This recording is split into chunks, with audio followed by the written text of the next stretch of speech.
ಎಲ್ಲರಿಗೂ ನಮ್ಮ ಯೂಟ್ಯೂಬ್ ಚಾನಲ್ಗೆ ಸ್ವಾಗತ. ಸೊ ನಮ್ಮ ಹಿಂದಿನ ವಿಡಿಯೋದಲ್ಲಿ ನಾವು 1ನೇ ಅಧ್ಯಾಯದ ಸ್ವಲ್ಪ ಪೂರ್ವ ಸಂಗತಿಗಳನ್ನು ಕಲ್ತ್ಕೊಂಡಿದ್ದೇವೆ. ಕರೆಕ್ಟಾ? ಪೂರ್ವ ಸಂಗತಿಗಳನ್ನು ಸ್ವಲ್ಪ ನಾವು ಇಂಟ್ರೊಡಕ್ಷನ್ ಅಂತ ಇಂಗ್ಲೀಷ್ನಾಗ ಏನು ಹೇಳ್ಬೋದು, ಇಂಟ್ರೊಡಕ್ಷನ್ ಬಗ್ಗೆ ಸ್ವಲ್ಪ ಸ್ಟಡಿ ಮಾಡಿದ್ದೇವೆ. ಏನಪ್ಪ ಅಂದ್ರೆ ರಾಸಾಯನಿಕ ಕ್ರಿಯೆಗಳೆಂದರೇನು, ಮತ್ತು ಅದರ ಸಮೀಕರಣಗಳೆಂದರೇನು, ಮತ್ತು ಅದರಲ್ಲಿ ರಾಸಾಯನಿಕ ಕ್ರಿಯೆಗಳಲ್ಲಿ ಎಷ್ಟು ವಿಧಗಳು, ಅದರಲ್ಲಿ 2 ವಿಧಗಳು ಯಾವುದಪ್ಪ ಅಂತಂದ್ರೆ ಒಂದು ಭೌತಿಕ ಕ್ರಿಯೆಗಳು ಮತ್ತೇನಾಗದ ಮತ್ತು ರಾಸಾಯನಿಕ ಕ್ರಿಯೆಗಳು, ಮತ್ತು ಅದರಲ್ಲಿ ಬದಲಾವಣೆಗಳು ಏನೇನು ಆಗ್ತಾವೆ ಅಂತೆಲ್ಲ ನಾವು ಒಂದು ಸರಳ ರೀತಿಯಲ್ಲಿ ಏನು ಮಾಡಿದ್ದೇವಪ್ಪ ಅಂತಂದ್ರೆ ನಾವು ಸರಳ ರೀತಿಯಲ್ಲಿ ಎಲ್ಲ ವಿವರಣೆ ಕೊಟ್ಟಿದ್ದೇವೆ. ಸೊ ನಿಮ್ಮ ಆ ವಿಡಿಯೋ ಬೇಕಾಗಿತ್ತಪ್ಪ ಅಂದ್ರೆ ನಮ್ಮ ಯೂಟ್ಯೂಬ್ ಚಾನಲಲ್ಲಿ ನೀವು ಪ್ಲೇ ಲಿಸ್ಟ್ ಅಂತ ಒಂದು ಸೆಕ್ಷನ್ಸ್ ಬರ್ತದೆ. ಅದ್ರಾಗ ನೀವು ಸರ್ಚ್ ಮಾಡಿದ್ರೆ ನೀವು ಹುಡುಕಾಡಿದ್ರೆ ಏನಾಗ್ತದೆ, ನಿಮಗೆ ಆ ವಿಡಿಯೋ ಸಿಗ್ಬಿಡ್ತದೆ. ಸೊ ಈಗ ನಾವು ಅದರ ಮುಂದಿನ ಭಾಗದಲ್ಲಿ ನಾವೇನು ಹೋಗೋಣ, ನಾವು ಈಗ ಅಧ್ಯಾಯ ಚಾಲೂ ಮಾಡೋಣ. ಏನು ನಮ್ಮ ಮುಂದಿನ ಅಧ್ಯಾಯಪ್ಪ ಅಂತಂದ್ರೆ ರಾಸಾಯನಿಕ ಕ್ರಿಯೆಗಳು ಮತ್ತು ಅದರ ಸಮೀಕರಣಗಳು ಇವತ್ತು ಚಾಲೂ ಮಾಡೋಣ. ಏನಪ್ಪ ರಾಸಾಯನಿಕ ಕ್ರಿಯೆಗಳು ಮತ್ತು ಅದರ ಸಮೀಕರಣಗಳು ಅಂತ ನಾವು ಕಲಿಬೇಕಾಗಿದೆ, ರೈಟಾ? ಸೊ ಇಲ್ಲಿ ರಾಸಾಯನಿಕ ಕ್ರಿಯೆಗಳು ಅಂದರೆ ಏನು ಬಹಳಷ್ಟು ತಲೆ ಕೆಡಿಸ್ಬೋದಂಥದ್ದಿಲ್ಲ. ರಾಸಾಯನಿಕ ಕ್ರಿಯೆಗಳು ಏನಪ್ಪ ಅಂತಂದ್ರೆ ನಮ್ಮ ದೈನಂದಿನ ನಿತ್ಯ ಜೀವನದಲ್ಲಿ ಏನು ಮಾಡ್ತೇವಪ್ಪ, ನಮ್ಮಲ್ಲಿ ಕಾಣಿಕೊಳ್ಳುವಂಥ ಜೀವನಗಳು ಸನ್ನಿವೇಶಗಳು ಕಂಡು ಬರ್ತಾವೆ ಜೀವನದಲ್ಲಿ. ಏನ್ರಿ ಅಂಥವು ಏನಪ್ಪ ನಮ್ಮ ಕಂಡು ಬರೋವಂಥ ಸಿಚುವೇಶನ್ಗಳು ಏನು, ನಮ್ಮ ಸನ್ನಿವೇಶಗಳು ಏನಪ್ಪ ಅಂತಂದ್ರೆ ಸರಳಾಗಿ ಹೇಳ್ಬಾರ್ದು. ನೀವೆಲ್ಲರೂ ಮನೆಯಾಗ ಹಾಲು ಕಾಸ್ತೀರಾ, ರೈಟಾ? ನೀವು ಮನೆಯಾಗ ನಿಮ್ಮ ಮಮ್ಮಿ ಹಾಲು ಕಾಸ್ತಾರೆ. ಯಾಕೆ ನಿಮ್ಮ ಮಮ್ಮಿ ಹಾಲು ಕಾಸ್ತಾರ? ಫಾರ್ ಎಕ್ಸಾಂಪಲ್ ಸ್ವಲ್ಪ ಉದಾಹರಣೆಯಾಗಿ ಏನಾಗುತ್ತೆ, ಬ್ಯಾಸ್ಗಿದಿಂದಾಗ ನೀವು ನೋಡ್ತೀರಾ ಇರ್ಬೋದು, ನಿಮ್ಮ ಮಮ್ಮಿ ಏನು ಮಾಡ್ತಾರಪ್ಪ ಅಂತಂದ್ರೆ ನಿಮ್ಮ ತಾಯಂದಿರು ಏನು ಮಾಡ್ತಾರೆ, ಹಾಲು ಏನು ಮಾಡ್ತಾರಪ್ಪ ಅಂದ್ರೆ ತಂದು ಬಳಕ ಏನು ಮಾಡ್ತಾರೆ, ನಾವು ಹೋಗಿ ಜನರಲ್ ಸ್ಟೋರಿಗೆ ಹೋಗಿ ಕಿರಾಣಿ ಅಂಗಡಿಗೆ ಹೋಗಿ ಏನು ಮಾಡ್ತಾರೆ ತೊಗೊಂಡು ಬಂದಾಗ ಅಲ್ಲೇನು ಮಾಡ್ತಾರೆ, ಮಮ್ಮಿ ಬಂದು ಹಾಲು ಕಾಸ್ತಾರೆ. ಅದೇ ಹಾಲು ಕಾಸ್ಬೇಕು ಒಂದು ಸ್ವಲ್ಪ ಆರ್ದ ಬಳಕ ನಾವು ಅದು ತೆಗೆದೇನು ಇಡ್ತೇವೆ, ನಾವು ಬರೀ ರೆಫ್ರಿಜಿರೇಟರ್ನಾಗ ಇಟ್ಬಿಡ್ತೀವಿ ಅಥವಾ ಫ್ರೀಜ್ನಾಗ ಇಡ್ತೀವಿ. ಫ್ರೀಜ್ ಇದ್ದಿಲ್ಲಪ್ಪ ಅಂತಂದ್ರೆ ಏನು ಮಾಡ್ತೇವೆ ನಾವು ಅಲ್ಲಿ ಮತ್ತು ಅದು ಕಾಸ್ಬೇಕು ಕೊಡ್ಬೇಕಾಗ್ತದೆ, ರೈಟಾ? ಯಾವ ವಿಚಾರ ಮಾಡಿರಿ, ಯಾಕಪ್ಪ ಅದು ಹಾಗೆ ಇಟ್ಕೊಳಕ್ಕೆ ಅದು ಕೆಟ್ಟು ಹೋಗ್ತದ ಅಂತ ನೀವು ವಿಚಾರ ಮಾಡಿರ್ಬೇಕು, ರೈಟಾ? ಯಾಕೆ ಕಾಸ್ತಾರ ಮಮ್ಮಿಯಪ್ಪ ಅಂತಂದ್ರೆ ಅಲ್ಲಿ ಏನಾಗ್ತದಪ್ಪ ಅಂದ್ರೆ ಹಾಲು ಏನಾಗ್ತದೆ, ಕೆಟ್ಟು ಹೋಗ್ತದ, ರೈಟಾ? ನೀವು ಕಾಸಿಟ್ಟಿಲ್ಲಪ್ಪ ಅಂದ್ರೆ ಏನಾಗ್ತದೆ, ಕೆಟ್ಟು ಹೋಗ್ಬಿಡ್ತು. ಇದನ್ನು ಒಂದು ಯಾವುದೇ ರೀತಿಯ ಉದಾಹರಣೆ ಆಗಿರ್ಬೋದು. ಅದನ್ನು ಏನಾಗ್ಯದಪ್ಪ ಅಂತಂದ್ರೆ ಒಂದು ರಾಸಾಯನಿಕ ಕ್ರಿಯೆಗೆ ಉದಾಹರಣೆ ಆಗ್ಯದ, ರೈಟಾ? ಯಾಕಪ್ಪ ಅಂದ್ರೆ ಹಾಲೇನಾಗತ್ತಪ್ಪ ಅಂದ್ರೆ ಅಲ್ಲಿ ಏನಾಗ್ಯದಪ್ಪ ಅಂದರೆ ಕ್ರಿಯೆಗಳನ್ನು ಒಳಗೊಳ್ಳುತ್ತದೆ, ಒಳಗಂದ್ರೆ ಪಾಲ್ಗೊಂಡು ಅದೇನಾಗ್ತದೆ, ಹೊಸ ಉತ್ಪನ್ನ ಉಂಟು ಮಾಡ್ತದ. ಸೊ ಅದರಿಂದ ಅದಕ್ಕೊಂದು ಏನು ಹೇಳ್ಬೋದು, ನಾವು ಅಲ್ಲಿ ರಾಸಾಯನಿಕ ಕ್ರಿಯೆ ಅಂತ ಹೇಳ್ಬೋದು.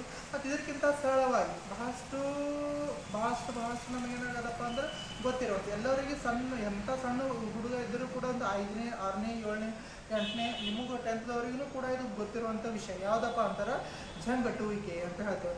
ಯಾವುದೇ ಒಂದು ಕಬ್ಬಿಣ ಕರ್ಣವನ್ನು ತೇವಾಂಶಪೂರ್ವದ ಸ್ಥಳದಲ್ಲಿ ಅಥವಾ ಗಾಳಿಗೆ ಮಳೆಯಾಗ ನಾವು ಒಕ್ಕಾಟ್ ಬಿಡ್ತೇವೆ ಒಂದೊಂದ್ಸರ್ತಿ, ರೈಟಾ? ಈ ಗಾಳಿಗೆ ನೀರಾಗೆಲ್ಲ ಒಕ್ಕಾಟ್ ಬಿಟ್ಟಾಗ ಸ್ವಲ್ಪ ದಿನ ಆಗೋದು ನೋಡ್ರಿ, ಆ ಸ್ವಲ್ಪ ದಿನ ಆಗೋದು ನೋಡಿದಾಗ ಅದಕ್ಕೇನು ಅನ್ನಿಸ್ತಪ್ಪ, ನಿಮ್ಮ ಅದ್ರ ಮೇಲೆ ಏನು ಒಂದು ಲೇಪನಗೊಂಡಿರ್ತದೆ. ಅದೇನಾಗ್ತದ ಒಂದು ಅದ್ರ ಸುತ್ತಮುತ್ತ ಏನಾಗ್ತದ, ಒಂದು ಕಂದು ಬಣ್ಣದ ಅಥವಾ ಬ್ರೌನಿಷ್ ಕಲರ್ ಏನಾಗಿರ್ತಪ್ಪ ಅಂತಂದ್ರೆ ಅಲ್ಲಿ ಲೇಪನಗೊಂಡಿರ್ತದ. ಆ ಲೇಪನಗೊಳ್ಳುವುದನ್ನೇ ಏನು ಕರಿತೀವಪ್ಪ ಅಂದ್ರೆ ಜಂಗುಗಟ್ಟುವಿಕೆ. ಇದನ್ನು ಒಂದು ಎದಕ್ಕೆ ಉದಾಹರಣೆ ಆಗ್ಯದಪ್ಪ ಅಂದ್ರೆ ರಾಸಾಯನಿಕ ಕ್ರಿಯೆಗೆ ಉದಾಹರಣೆ. ಎಲ್ಲ ನಮ್ಮ ವಿಜ್ಞಾನಪ್ಪ ಅಂತಂದ್ರೆ ಏನಾಗ್ತದೆ ಅಂತ ತಿಳಿಸೋದಂಥ ಏನಿಲ್ಲ, ನಮ್ಮ ಜೀವನದಲ್ಲಿ ಆಗು ಹೋಗುವ ಸನ್ನಿವೇಶಗಳು ಅಥವಾ ನಮ್ಮ ಸುತ್ತಮುತ್ತಲಿನಲ್ಲಿರುವ ಸನ್ನಿವೇಶಗಳನ್ನೇ ಹೇಳಿಕೊಡೋದನ್ನೇ ಏನಂತ ಕರಿತೀವಿ, ಅಲ್ಲಿ ವಿಜ್ಞಾನ ಅಂತ ಕರಿತೀವಿ. ಅದಕ್ಕೆ ನಮ್ಮಲ್ಲಿ ಸ್ವಲ್ಪ ನಾವು ತಿಳಿದಿಲ್ಲಪ್ಪ ಅಂತಂದ್ರೆ ಏನಂತ ಬಹಳಷ್ಟು ತಪ್ಪದ, ಬಹಳಷ್ಟು ಕಠಿಣದ ಅಂತ ತಿಳ್ಕೊತೇವೆ. ಬಟ್ ಅದೇನದು ಏನು ಹಂತ ಪರಿ ಇಲ್ಲ, ನಮಗೆ ಆಜು ಬಾಜು ಇರುವಂಥ ವಸ್ತುಗಳು ಏನೇನು ಕ್ರಿಯೆ ನಡೀತಾವ ಆ ಕ್ರಿಯೆ ಮಾಡೋದನ್ನೇ ಹೇಳ್ಕೊಡ್ತದೆ. ಬಟ್ ನಮಗೇನಾಗ್ತದೆ ಒಂದು ಸರ್ತಿ ಏನಾಗ್ತದೆ, ತಿಳಿದಿಲ್ಲಪ್ಪ ಅಂತಂದ್ರೆ ಏನಾಗ್ತದೆ, ನಮಗೆ ಬಹಳಷ್ಟು ಕಠಿಣ ಅನ್ನಿಸ್ತದೆ ಅಂತ ಹೇಳ್ಬೋದು, ರೈಟಾ? ಇದು ನೀವು ಹಾಲು ನಿಮ್ಗೆ ಗೊತ್ತಿದೆ, ಕೆಡೋದು ಗೊತ್ತಿದೆ, ರೈಟಾ? ಕಬ್ಬಿಣನೂ ಏನಾದ್ರು ನಿಮ್ಗೆ ಕೆಟ್ಟು ಹೋಗೋದು ಅಂದರೆ ಕೆಟ್ಟು ಹೋಗೋದು ಅನ್ನೋಕೆ ಜಂಗಟ್ಟೋದು ಎಲ್ಲರಿಗೂ ಗೊತ್ತಿದೆ, ರೈಟಾ? ಆಮೇಲೆ ಮತ್ತು ಇನ್ನೊಂದು ಬಹಳಷ್ಟು ಮತ್ತೊಂದು ಎಕ್ಸಾಂಪಲ್ ಯಾವ್ದು ಕೊಡ್ಬೋದಪ್ಪ ಅಂತಂದ್ರೆ ಎಲ್ಲರೂ ಊಟ ಮಾಡ್ತೇವೆ, ಕರೆಕ್ಟಾ? ಊಟ ಮಾಡಿಲ್ಲಪ್ಪ ಅಂದ್ರೆ ಯಾರೋ ಬದುಕಲಿಕ್ಕೆ ಸಾಧ್ಯ ಇಲ್ಲ, ನಾವು ಕೆಲಸ ಮಾಡ್ಲಿಕ್ಕೂ ಸಾಧ್ಯ ಇಲ್ಲ, ರೈಟಾ? ಈಗ ಊಟ ಮಾಡ್ತೀವಿ, ಕರೆಕ್ಟಾ? ಊಟ ಮಾಡಿದ ಬಳಕ ಹೊಟ್ಟೆ ಹೋದ ಬಳಕ ಏನಾಗ್ತದೆ, ನಮ್ಮ ಜಠರದಲ್ಲಿ ಹೋದಾಗ ಏನಾಗ್ತದೆ, ಅದು ಒಂದು ಸಂಪೂರ್ಣ ಸರಳ ವಸ್ತುಗಳು ಸಂಕೀರ್ಣ ವಸ್ತುಗಳು ಇದ್ದೀವಿ ಏನಾಗ್ತಾವ, ಸರಳ ವಸ್ತುಗಳಾಗಿ ಪರಿವರ್ತನೆ ಆಗ್ತಾವೆ. ಇದನ್ನು ಒಂದೇನು ಒಂದು ರಾಸಾಯನಿಕ ಕ್ರಿಯೆ. ಒಂದು ಊಟ ತಿನ್ನತ್ತೀರಿ, ಚಪಾತಿ ಆಗಿರ್ಬೋದು, ರೊಟ್ಟಿ ಆಗಿರ್ಬೋದು, ರೈಟಾ? ಬೇರೆ ಬೇರೆ ಪಲ್ಯ ಕಾಳು ದಿನಸುಗಳೆಲ್ಲ ತಲಿತಾರೆ. ಅದು ತಿನ್ನೋದಾಗ ಅದು ಅಲ್ಲಿ ಹೋಗಿ ಏನಾಗಬೇಕದು ನಮ್ಗೆ ಸರಳ ವಸ್ತುಗಳಾಗಿ ಪರಿವರ್ತನೆ ಆಗುತ್ತೆ. ಅದರಿಂದ ಶಕ್ತಿ ಸಿಗುತ್ತೆ. ಅಂದ್ರೆ ಒಂದು ವಸ್ತು ಇದ್ದಿದ್ದು ಇನ್ನೊಂದು ವಸ್ತು ಆಗ್ಲತ್ತದ. ಇವಕ್ಕೆಲ್ಲ ಏನು ಕರಿತೀವಿ ಅಲ್ಲಿ ರಾಸಾಯನಿಕ ಕ್ರಿಯೆ ಅಂತ ಕರಿಬೋದು. ಇನ್ನೊಂದು ಏನಪ್ಪ, ಬಹಳಷ್ಟು ದ್ರಾಕ್ಷಿ ಹಣ್ಣುಗಳು ಇರ್ತಾವೆ. ದ್ರಾಕ್ಷಿ ಹಣ್ಣುಗಳು ಕೆಟ್ಟು ಹೋದಾಗ ಅದರ ವಾಸನೆ ಬದಲಾವಣೆ ಆಗೋದು, ಅದರ ಬಣ್ಣ ಬದಲಾವಣೆ ಇದೆಲ್ಲ ನೋಡಿರ್ಬೋದು. ಇದನ್ನ ಅದಕ್ಕೆ ಏನಾಗ್ಯದ ಬಹಳಷ್ಟು ಏನಾಗ್ಯದಪ್ಪ ಹಣ್ಣುಗಳಲ್ಲಿ ಆಗುವಂಥ ಕಾರ್ಯ ಇದು.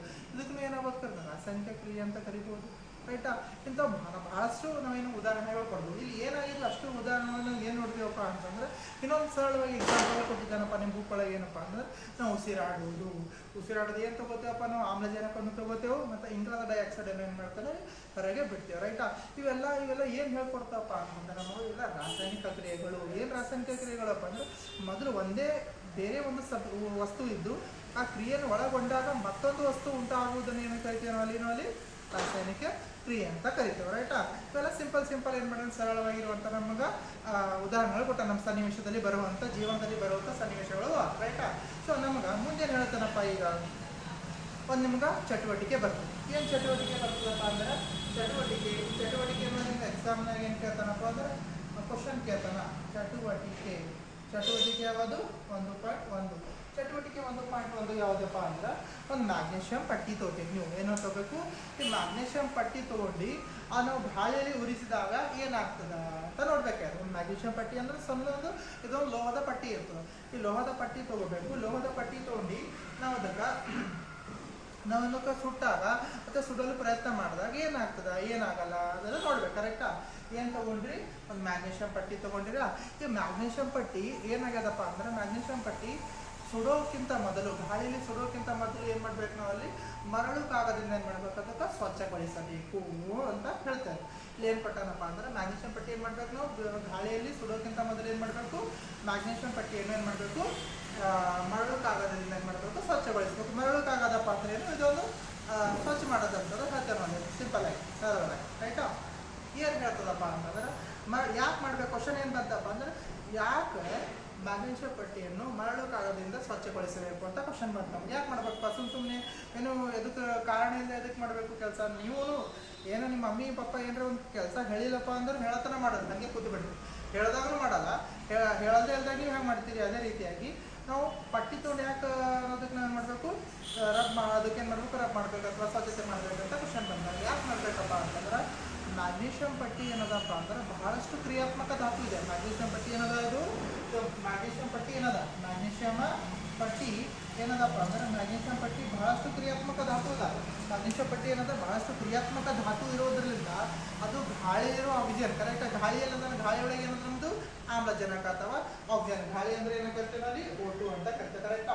ಅದರ ಅಣುಸೂತ್ರ ಏನು ಗಾಳಿಯಿರುವ ಆಮ್ಲಜನಕ ಅದು O2 ಅಂತ ಹೇಳ್ತೇವೆ. ಈ ಮ್ಯಾಗ್ನೇಷಿಯಂ ಏನಲ್ಲತ್ತಪ್ಪ ಅಂತಂದ್ರೆ ಮ್ಯಾಗ್ನೇಷಿಯಂ ಏನು ಮಾಡ್ತು ಗಾಳಿಯಲ್ಲಿರುವ ಆಕ್ಸಿಜನ್ನೊಂದಿಗೆ ಏನು ಮಾಡ್ತದ ಅಥವಾ ಆಮ್ಲಜನಕದೊಂದಿಗೆ ಏನು ಪ್ರತಿವರ್ತಿಸ್ತದ. ಯಾಕಪ್ಪ ಅಂದ್ರೆ ಹೆಚ್ಚಿನ ಕ್ರಿಯಾಪಟು ಧಾತು ಆಗಿರೋದ್ರಿಂದ ಇದು ಏನು ಮಾಡ್ತದ ಆಕ್ಸಿಜನ್ನೊಂದಿಗೆ ಅಥವಾ ಆಮ್ಲಜನಕದೊಂದಿಗೆ ಪ್ರತಿವರ್ತಿಸಿ ಏನು ಮಾಡ್ತಪ್ಪ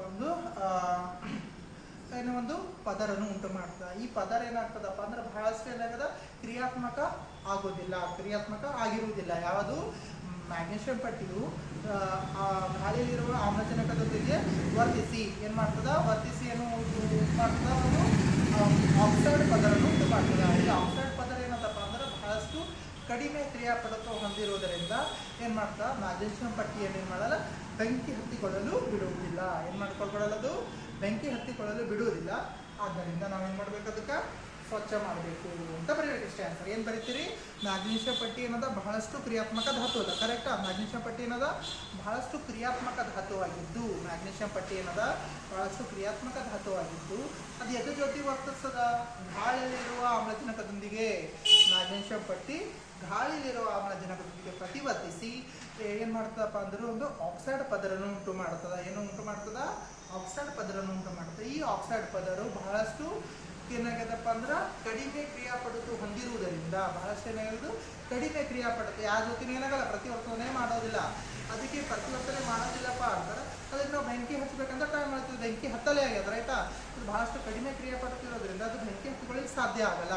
ಆದ ಕಾರಣದಿಂದ ಏನು ಮಾಡ್ಬೇಕು ನಾವು ಅದಕ್ಕೆ ಮರಳು ಕಾಗದದಿಂದ ಏನು ಮಾಡ್ಬೇಕು ಅದಕ್ಕೆ ಸ್ವಚ್ಛಗೊಳಿಸಬೇಕು ಅಂತ ಆನ್ಸರ್ ಬರಬೇಕು. ಇಷ್ಟು ಕೇಳ್ತಾನಪ್ಪ. ಯಾಕಂದ್ರೆ ಯಾಕೆ ನಮ್ಮ ಮ್ಯಾಗ್ನೇಷಿಯಂ ಪಟ್ಟಿಯನ್ನು ಏನು ಮಾಡಬೇಕು ಸ್ವಚ್ಛಗೊಳಿಸ್ಬೇಕಪ್ಪ ಅದ್ರಲ್ಲಿ ಆನ್ಸರ್ ಬರೀಬೇಕು. ಬರ್ತಾರಪ್ಪ ಅಂದ್ರೆ ನಿಮಗೆ 2 ಮಾರ್ಕ್ಸ್ ಸಿಕ್ಬಿಡ್ತಾರೆ, ರೈಟಾ. ಹೌದು. ಮುಂದ್ಗಡೆ ಏನು ಹೇಳ್ತಾನಪ್ಪ ಅಂತಂದ್ರೆ ಈಗ ಮರಳು ಕಾಗದದಿಂದ ಏನು ಮಾಡಿದ್ರಿ ಸ್ವಚ್ಛಗೊಳಿಸಿದ್ರಿ. ಈ ಸ್ವಚ್ಛಗೊಳಿಸ್ಬಳಕ್ಕೆ ಏನಾಗ್ತದ ಗಾಳಿಯಲ್ಲಿ ವರ್ತಿಸಿ ಏನು ಉತ್ಪತ್ತಿ ಮಾಡ್ತದೆ ಅಂತ ನಾವು ಕಲಿಬೇಕಾದ್ರೆ, ರೈಟಾ. ನೀವು ಹೇಳಿದ್ರಿ ಮ್ಯಾಗ್ನೇಷಿಯಂ ಪಟ್ಟಿ ಇದಲ್ಲ, ಮ್ಯಾಗ್ನೇಷಿಯಂ ಸಂಕೇತ ಏನು ಎಂ ಜಿ ಅಂತ ಕರೀತಾರೆ. ಯಾವಾಗಲೂ ನೀವು 9ನೇ ತರಗತಿಯಲ್ಲಿ ಕಲ್ತಿದ್ದೀರಿ, ಯಾವಾಗ ಧಾತುಗಳು ಬರೆಯುವಾಗ ಮೊದಲನೇ ಧಾತು ಏನು ಬರಬೇಕು ಯಾವಾಗಲೂ ಕ್ಯಾಪಿಟಲ್, ಅಂದ್ರೆ ನಾವು ಕ್ಯಾಪಿಟಲ್ ಲೆಟರ್ ಅಂತ ಬರಿಬೇಕು. ಕ್ಯಾಪಿಟಲ್ ಆದಾಗ ಮುಂದಿನ ಏನದಲ್ಲ ಅಕ್ಷರ ಅದು ಯಾವಾಗಲೂ ಸ್ಮಾಲ್ ಬರಿಬೇಕು. ಇನ್ನು 9ನೇ ತರಗತಿಯಲ್ಲಿ ಬರೆಯುವಾಗ ಧಾತುಗಳ ಏನಪ್ಪ ಅಂದ್ರೆ ಏನಾಗ ನಿಯಮಗಳು ಇದ್ದು, ಆ ನಿಯಮಗಳು ಏನು ಬರಬೇಕು ಯಾವಾಗಲೂ ಏನು ಬರಿಬೇಕು, ಎಮ್ ಅಂದ್ರೆ ಫಸ್ಟ್ ಕ್ಯಾಪಿಟಲ್ ಲೆಟರ್, ಆಮೇಲೆ ಲೋವರ್ ಲೆಟರ್ ಅಂತ ಬರೀಬೇಕು. ಮ್ಯಾಗ್ನೀಷಿಯಂ ಕರೆಕ್ಟಾ? ಮ್ಯಾಗ್ನೀಷಿಯಂ ಏನು ಮಾಡತ್ತಪ್ಪ ಅಂದ್ರೆ ಗಾಳಿಯಲ್ಲಿರುವ ಆಕ್ಸಿಜನ್ ಒಂದಿಗೆ ವರ್ತಿಸಿ. ಮ್ಯಾಗ್ನೀಷಿಯಂ ಗಾಳಿಯಲ್ಲಿರುವ ಆಕ್ಸಿಜನ್ ಒಂದಿಗೆ ವರ್ತಿಸಿ ಏನು ಮಾಡ್ತದ, ಗಾಳಿಯಲ್ಲಿರುವ ಆಕ್ಸಿಜನ್ ಒಂದಿಗೆ ವರ್ತಿಸಿ ಏನು ಉತ್ಪತ್ತಿ ಮಾಡ್ತಪ್ಪ ಅಂತಂದ್ರೆ ಮ್ಯಾಗ್ನೀಷಿಯಂ ಆಕ್ಸೈಡ್ ಅನ್ನು ಉತ್ಪತ್ತಿ ಮಾಡ್ತದೆ. ಮ್ಯಾಗ್ನೀಷಿಯಂ ಗಾಳಿಯಲ್ಲಿರುವ ಆಕ್ಸಿಜನ್ ಒಂದಿಗೆ ವರ್ತಿಸಿ ಏನು ಮಾಡ್ತಪ್ಪ ಅಂತಂದ್ರೆ ಬಿಳಿಯಾದ ಜ್ವಾಲೆಯನ್ನು ಉಂಟು ಮಾಡಿ ಏನಾಗದಪ್ಪ ಅಂದ್ರೆ ಒಂದು ಬಿಳಿಯಾದ ಜ್ವಾಲೆಯೊಂದಿಗೆ ಏನಾಗ್ತದ ಬಿಳಿ ಬಣ್ಣದ ಪುಡಿಯನ್ನು ಉತ್ಪತ್ತಿ ಮಾಡ್ತದೆ.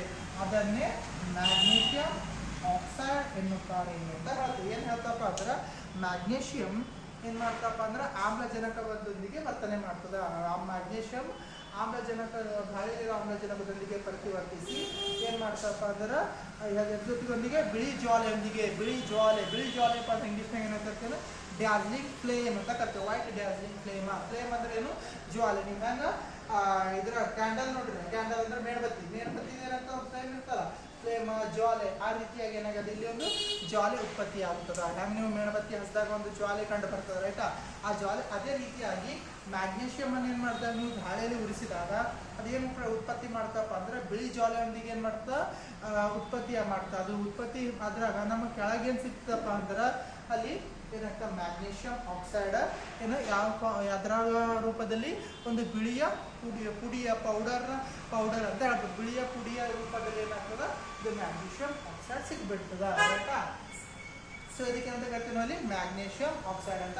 ಇಲ್ಲಿ ನೋಡಿ, ಇಲ್ಲಿ ನಾವು ಇದೇನಂತಪ್ಪ ಇದು ಈ ಸೈಡ್ಗೆ ಏನಂತ ಕರಿತೀವಿ ಅಲ್ಲಿ ಇದಕ್ಕೇನು ಕರಿತೀವಿ ಅಲ್ಲಿ ಪ್ರತಿವರ್ತಕಗಳು ಅಂತ ಕರಿತೀವಿ. ಇದಕ್ಕೇನಂತ ಕರಿತೀವಿ ಅಲ್ಲಿ ಉತ್ಪನ್ನಗಳು ಅಂತ ಕರಿತೀವಿ. ಕರೆಕ್ಟಾ? ಉತ್ಪನ್ನಗಳು ರೈಟ್. ಇದು ಉತ್ಪನ್ನಗಳು.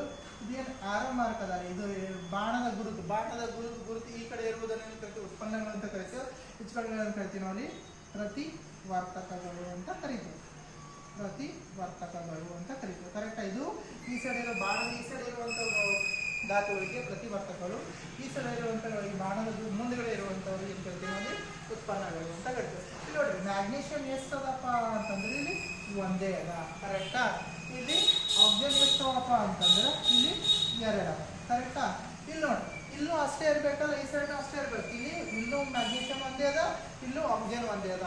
ಬಟ್ ಇದು ಏನಾಗಿಲ್ಲ, ಬ್ಯಾಲೆನ್ಸ್ ಆಗಿಲ್ಲ. ಅಂದ್ರೆ ಏನಾಗಿಲ್ಲ, ಬ್ಯಾಲೆನ್ಸ್ ಆಗಿಲ್ಲಪ್ಪ ಅಂದ್ರೆ ಸರಿ ದೂಗಿಸಿಲ್ಲ ಅಂತ ಹೇಳ್ಬೋದು.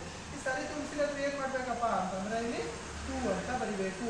ಇಲ್ಲಿ 2 mg ಆಯಿತು, ಇದು 2 ಏನಾಯ್ತು, ಇದಕ್ಕೂ ಗುಣಾಕಾರ ಆಗ್ತದೆ, ಇದಕ್ಕೂ ಗುಣಾಕಾರ ಆಗ್ತದೆ ರೈಟ್. ಸೊ ಇದಕ್ಕೆ 2 mg ಆಯಿತು, 2 ಆಕ್ಸಿಜನ್ ಆಯಿತು. ಬಟ್ ಇಲ್ಲಿ ಏನು ಮಾಡ್ಬೇಕಾಗ್ತದೆ, ನಾವು ಇಲ್ಲೂ ಬರಿಬೇಕಾಗ್ತದೆ, ಇಲ್ಲೂ 2 mg ಬರಬೇಕಾಗ್ತದ ರೈಟಾ. ಇದು ನಾವೇನು ಕರಿತೀವಿ, ಅದಕ್ಕೆ ಸರಿ ದೂಗಿಸಿದ ಸಮೀಕರಣ. ನೆಕ್ಸ್ಟ್ ಮುಂದಿನ ಭಾಗದಲ್ಲಿ ಬರ್ತದೆ ಸರಿ ದೂಗಿಸುವುದು ಅಂದ್ರೆ ಏನು, ಸರಿ ದೂಗಿಸಿದಲ್ಲದ ರಾಸಾಯನಿಕ ಸಮೀಕರಣಗಳು ಎಂದರೇನು ಅಂತ ಬರ್ತದೆ. ಅದು ಮುಂದೆ ಹೇಳೋಣ. ಬಟ್ ಇಷ್ಟು ನೆನ್ಪಿಟ್ಕೋರಿ. ಏನು ನೆನ್ಪಿಟ್ಕೋತೀರಪ್ಪ ಅಂದ್ರೆ ಮ್ಯಾಗ್ನೀಷಿಯಂ ಪಟ್ಟಿಯು ಗಾಳಿಯಲ್ಲಿ ಉರಿಸಿದಾಗ ಏನಾಗ್ತದಪ್ಪ ಅಂದ್ರೆ ಬಿಳಿಯ ಜ್ವಾಲದೊಂದಿಗೆ ಉರಿದುಕೊಂಡು ಬಿಳಿ ಪೌಡರ್ ಉಂಟು ಮಾಡ್ತದೆ. ಆ ಬಿಳಿ ಪೌಡರನ್ನು ಏನು ಕರಿತೀವಿ ಅಲ್ಲಿ ಮ್ಯಾಗ್ನೀಷಿಯಂ ಆಕ್ಸೈಡ್ ಅಂತ ಕರಿತೀವಿ. ಇಷ್ಟು ಬರ್ದು ಇದಕ್ಕೆ ಏನಾಗ್ತದ, ಇದು ಸಮೀಕರಣ ಬರ್ದ್ರಪ್ಪ ಅಂತಂದ್ರೆ ನಿಮಗೇನಾಗ್ತದಪ್ಪ ಅಂತಂದ್ರೆ 2 ಮಾರ್ಕ್ಸ್ ಸಿಕ್ಬಿಡ್ತದ. ಏನಂತ ಬರಿತೀವಿ, ಮಾಡಿದಾಗ ಏನಾಗ್ತದಪ್ಪ ಅಂದ್ರೆ ಏನು ಬರಿಬೇಕು, ಮ್ಯಾಗ್ನೀಷಿಯಂ ಪಟ್ಟಿಯನ್ನು ಗಾಳಿಯೊಂದಿಗೆ ಉರಿಸಿದಾಗ ಅಥವಾ ಪ್ರತಿವರ್ತಿಸಿದಾಗ ಉತ್ಪತ್ತಿ ಮಾಡ್ತದೆ ಬಿಳಿ ಜ್ವಾಲೆಯೊಂದಿಗೆ ಬಿಳಿ ಪುಡಿಯನ್ನು ಉತ್ಪತ್ತಿ ಮಾಡುತ್ತದೆ. ಬಿಳಿ ಪುಡಿಯನ್ನು ಏನಂತ ಕರಿತೀವಿ ಅಲ್ಲಿ ಮ್ಯಾಗ್ನೀಷಿಯಂ ಆಕ್ಸೈಡ್ ಅಂತ ಕರಿತೇವ. ಅದಕ್ಕೆ ಮ್ಯಾಗ್ನೀಷಿಯಂ ಆಕ್ಸೈಡ್ ಅಂತ ಕರಿತೇವೆ ಅಂತ ಎಷ್ಟು ಆನ್ಸರ್ ಬರ್ದು ಈ ಸಮೀಕರಣ ಬರೀಬೇಕು. ಸಮೀಕರಣ ಬರೆದ್ರೆ ನಿಮಗೆ ಫುಲ್ ಮಾರ್ಕ್ಸ್ ಸಿಗ್ಬಿಡ್ತದೆ ರೈಟಾ. ಓಕೆ. ಸೊ ಇದು ಏನಾಗದಪ್ಪ ಅಂತಂದ್ರೆ ನೆಕ್ಸ್ಟ್ ನೋಡಿ, ಇಲ್ಲಿ ಇನ್ನೊಂದೇನು ಕೊಟ್ಟಾನಪ್ಪ ಅಂತಂದ್ರೆ ನಿಮಗೆ ಚಟುವಟಿಕೆ ಕೊಟ್ಟಾನ ರೈಟಾ. ಚಟುವಟಿಕೆ ಇನ್ನೊಂದು ಏನು ಚಟುವಟಿಕೆ ಅಪ್ಪ ಅಂತಂದ್ರೆ ಇನ್ನೊಂದು ಚಟುವಟಿಕೆ 1.2 ಚಟುವಟಿಕೆ 1.2 ನಿಮಗೆ ಏನೋ ಚಟುವಟಿಕೆ 1.1 ಕೊಟ್ಟಾಗ ಸೀಸದ ನೈಟ್ರೇಟ್ ಏನು ಸೀಸದ ಸಂಕೇತ ಏನು PbNO3 2 ಇದು 2 ಏನಾಗಲ್ಲಪ್ಪ ಅಂದ್ರೆ ಇದಕ್ಕೂ ಗುಣಾಕಾರ ಆಗ್ತದ ಅದಕ್ಕೆ ಆಕ್ಸಿಜನ್ಗೆ Pb ಅಂದ್ರೆ ಏನು ಸೀಸ ಅಂತ ಇರುತ್ತೆ Pb ಅಂತ ಕರಿತೀವಿ ಅದಕ್ಕೆ ಸೀಸ N ಅಂದ್ರೆ ನೈಟ್ರೋಜನ್ O ಅಂದ್ರೆ ಆಕ್ಸಿಜನ್ ಸೊ ಏನಾಗದಪ್ಪ ಅಂದ್ರೆ ಆಕ್ಸಿಜನ್ ಗುಣಾಕಾರ 2 3 6 ಮತ್ತು ಇದೇನಾಗ್ತದೆ 2 ನೈಟ್ರೋಜನ್ ಅಂತ ಕರಿತೀವಿ ಅದೇ ಇದಕ್ಕೆ ಇದು ಈ ಸೀಸಗ ಏನಾಗಲ್ಲ ಗುಣಾಕಾರ ಆಗಲ್ಲ ಯಾಕಪ್ಪ ಅಂದ್ರೆ ಇದನ್ನು ಬ್ರಾಕೆಟ್ ಅದ ರೈಟಾ ಕರೆಕ್ಟ್ ಒಂದು ಏನು ಗುಣ ಇದು ಬ್ರಾಕೆಟ್ ಇದಕ್ಕಷ್ಟೇ ಸಂಬಂಧ ರೈಟಾ ಒಂದು ಸೀಸದ ನೈಟ್ರೇಟ್ ಕರೆಕ್ಟಾ ಸೀಸದ ನೈಟ್ರೇಟ್ ಸೂತ್ರ ಏನು PbNO3 ಸೀಸದ ನೈಟ್ರೇಟ್ ಏನಪ್ಪ ಅಂದ್ರೆ ಪೊಟ್ಯಾಷಿಯಂ ಅಯೋಡೈಡ್ ಅಂದ್ರೆ ಕೆ ಅಂದ್ರೆ ಏನು ಪೊಟ್ಯಾಷಿಯಂ ಅಂತ ಅರ್ಥ ಐ ಅಂದ್ರೆ ಏನು ಅಯೋಡೈಡ್ ಅಂತ ಅರ್ಥ ರೈಟಾ ಒಂದು ಪೊಟ್ಯಾಷಿಯಂ ಮತ್ತು ಪೊಟ್ಯಾಷಿಯಂ ಅಯೋಡೈಡ್ ಇದರಲ್ಲಿ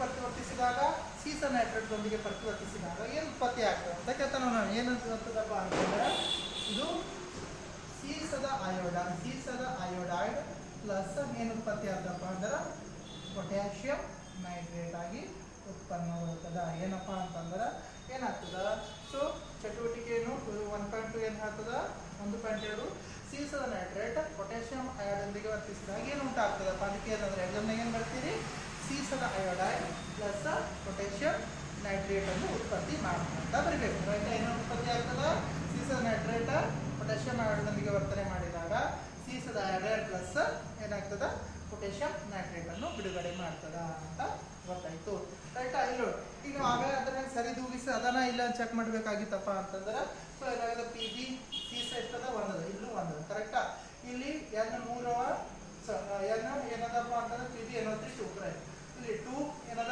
N 2 ಅವ ಆಕ್ಸಿಜನ್ ಎಷ್ಟವ 6 ಅವ 2 3 6 2 N ಅವ ಕರೆಕ್ಟಾ ಇಲ್ಲ ಪೊಟ್ಯಾಷಿಯಂ ಏನದ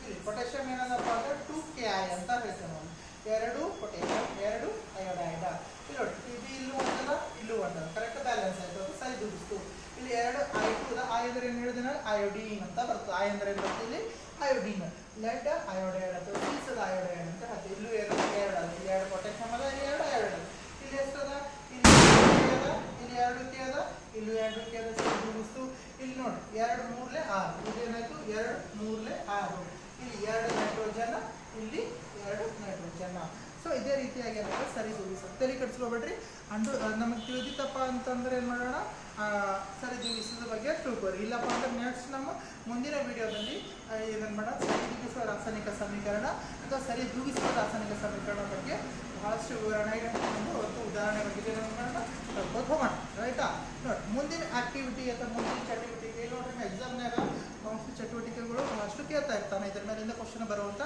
ಏನೋ ಚಾನ್ಸಸ್ ಇರ್ತದೆ ಸೊ ಅದಕ್ಕೆ ನೀವು ಬಹಳಷ್ಟು ಸರಿಯಾಗಿ ಕೇಳ್ಕೋಬೇಕು ಆಯಿತಾ ಚಟುವಟಿಕೆ 1.3 ನೋಡಿ ಚಟುವಟಿಕೆ 1.3 ಏನಾಗಿದೆಪ್ಪ ಅಂತಂದ್ರೆ ಯಾವುದೇ ಒಂದು ಲೋಹ ಏನಾಗಿದೆಪ್ಪ ಅಂದ್ರೆ ಆಮ್ಲದೊಂದಿಗೆ ವರ್ತಿಸಿದಾಗ ಯಾವುದೋ ಒಂದು ಹೋದರೆ ಏನಾಗಿದೆ ಸತುವಿನ ಚೂರುಗಳು ಅಂತ ಗೊತ್ತಾಗ ಸತುವಿನ ಸಂಕೇತ ಏನು Z ಅಂತ ಹೇಳ್ತೇವೆ ಸತುವಿನ ಸಂಕೇತ ಏನು Z ಸತುವಿನ ಚೂರುಗಳು ಹೈಡ್ರೋಕ್ಲೋರಿಕ್ ಅಥವಾ ಸಲ್ಫ್ಯೂರಿಕ್ ಆಮ್ಲದೊಂದಿಗೆ ಅಥವಾ ಹೈಡ್ರೋಕ್ಲೋರಿಕ್ ಆಮ್ಲದೊಂದಿಗೆ ನಾವು ಮಾಡೋಣ ಹೈಡ್ರೋಕ್ಲೋರಿಕ್ ಆಮ್ಲದೊಂದಿಗೆ ವರ್ತಿಸಿದಾಗ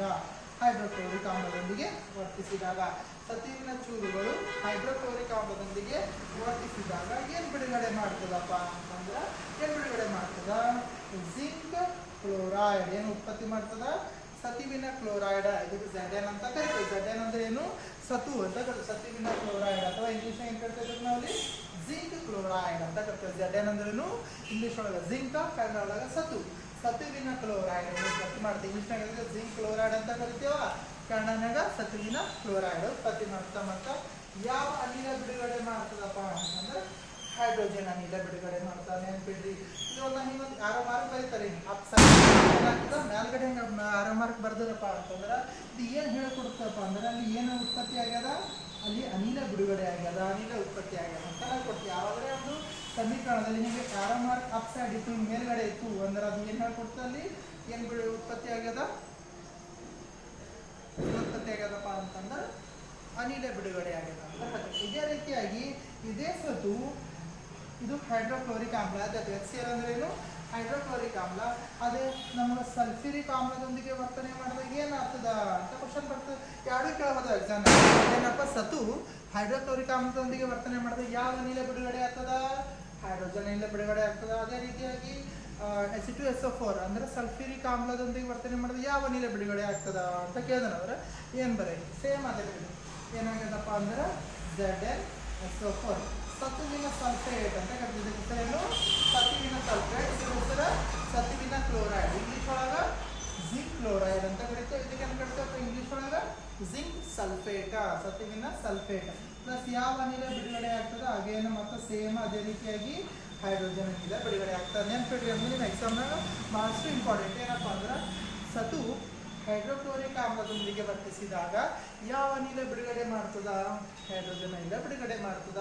ಮತ್ತು ಸತು ಸಲ್ಫ್ಯೂರಿಕ್ ಆಮ್ಲದೊಂದಿಗೆ ಪ್ರತಿವರ್ತಿಸಿದಾಗ ಯಾವ ಅನಿಲ ಬಿಡುಗಡೆ ಮಾಡ್ತದ, ಹೈಡ್ರೋಜನ್ ಅನಿಲ ಬಿಡುಗಡೆ ಮಾಡ್ತದೆ ಅಂತ ನೆನ್ಪಿಟ್ಕೋಬೇಕು. ಏನು ಯಾವುದು ಯಾವ ಅನಿಲ ಬಿಡುಗಡೆ ಆಗ್ತದ, ಸತು ಆಮ್ಲದೊಂದಿಗೆ ವರ್ತನೆ ಮಾಡಿದ ಎರಡೇನು ಆಮ್ಲಗಳು, ಆಮ್ಲದೊಂದಿಗೆ ವರ್ತನೆ ಮಾಡಿದಾಗ ಯಾವ ಅನಿಲ ಬಿಡುಗಡೆ ಮಾಡ್ತದೆ ಅಂತ ಕೇಳಿದ್ರೆ ಏನು ಬರೀತೀರಿ, ಹೈಡ್ರೋಜನ್ ಅನಿಲ ಬಿಡುಗಡೆ ಮಾಡ್ತಾ ಅಂತ ಬರೀತೀವಿ. ಓಕೆ, ಸೊ ನೆಕ್ಸ್ಟ್ ಕ್ವಶನ್ ಏನು ಬರ್ತಪ್ಪ,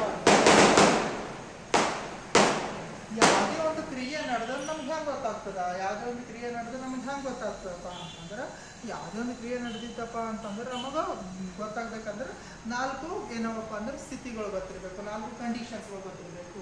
ಒಂದೇದೇನಪ್ಪ ಅಂತಂದ್ರೆ ಆ ಯಾವುದೇ ಒಂದು ರಿಯಾಕ್ಷನ್ ಅಥವಾ ಕ್ರಿಯೆ ನಡೆದಿತ್ತಪ್ಪ ಅಂದ್ರೆ ಮೊದಲನೇದಾದ್ರು ಅದರದ್ದು ಸ್ಥಿತಿಯಲ್ಲಿ ಬದಲಾವಣೆ ಆಗ್ತದ, ಸ್ಥಿತಿಯಲ್ಲಿ ಬದಲಾವಣೆ ಆಗ್ತದ,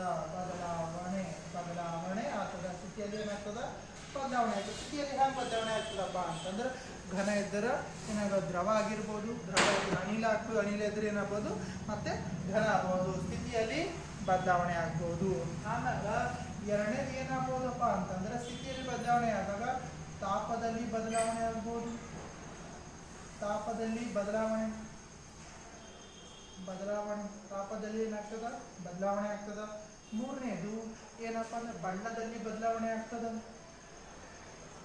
ಬಣ್ಣದಲ್ಲಿ ಬದಲಾವಣೆ